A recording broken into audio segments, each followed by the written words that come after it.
भीष्म पितामह कहते हैं कि मेरी कन्या का नाम है इतिमत। मत माने मेरी बुद्धि रूपी कन्या। इसकी भी ये भी एक कन्या है, बुद्धि रूपी कन्या सबके पास में।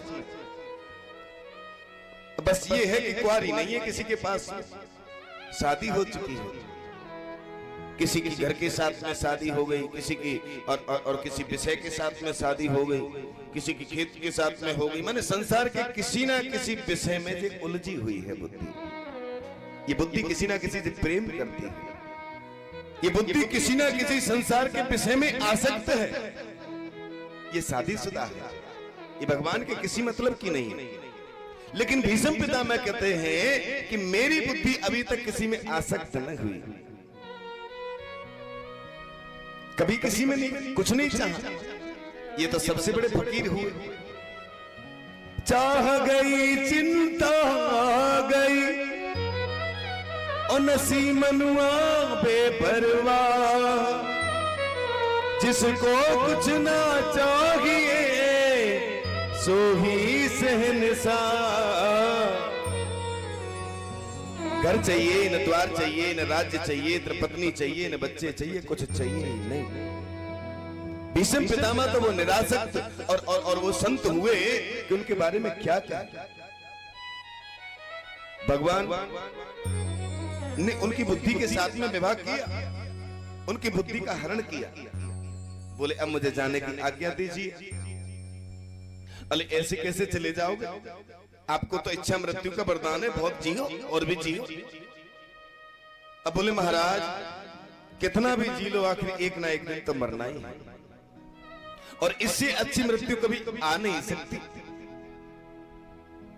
आप सामने खड़े हो, देहांत काले तुम सामने हो, मुरली बजाते मन को लुभाते, यह गीत गाते तननाथ त्यागू, गोविंद दामोदर माधवेति।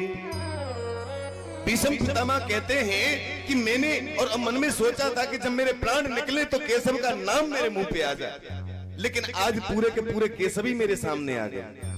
अब ऐसी मौत दोबारा फिर कभी मिलेगी?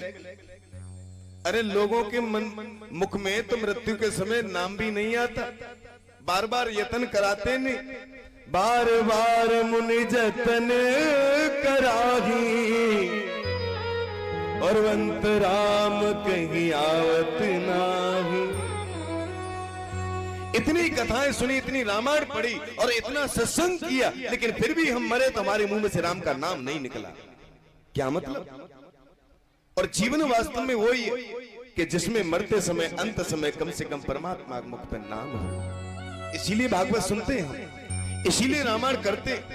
पूरी जिंदगी एक दिन संभालने के लिए होती है, केवल पूरी जिंदगी किया नहीं वो कर्म जो उस रात काम आवे।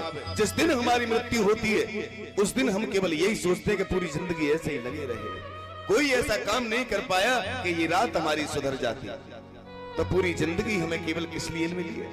सुधार के लिए। एक रात का सुधार कर लो, नहीं तो फिर कोई बात बिगड़ गई तो बिगड़ जाएगी। समय निकला चला जा रहा है। काल प्यार मुखग्रास त्रास निर्णास हेतुवे कलयुग के मुख में बैठे, कम मर जा, कोई चिंता नहीं और करनी भी नहीं चाहिए। हर समय मरने की तैयारी में वही बैठा है जिसने परमात्मा से कांटेक्ट जोड़ लिया है, कभी भी मर जाए।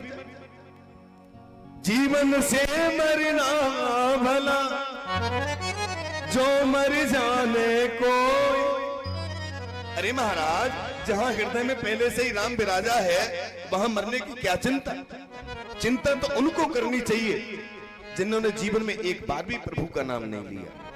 जो सत्संग में भी गए तो केवल सत्संग की कटौती करने के लिए गए, सत्संग में भी गए तो इस भावना से गए कि कौन बड़ा कि कौन छोटा। सत्संग नहीं किया। सत्संग अपनी आत्मा को जगाने के लिए, अंदर एक अंधकार बैठा हुआ है उसे प्रकाश में ले जाने के लिए है। कभी भी और भगवान के मंदिर में आमे तो हम तुम दो जूते पहने रहते हैं, एक अभिमान का और एक बुद्धि का। अभिमान रूपी जूता और एक बुद्धि रूपी जूतों को पहन के हम आते हैं। तो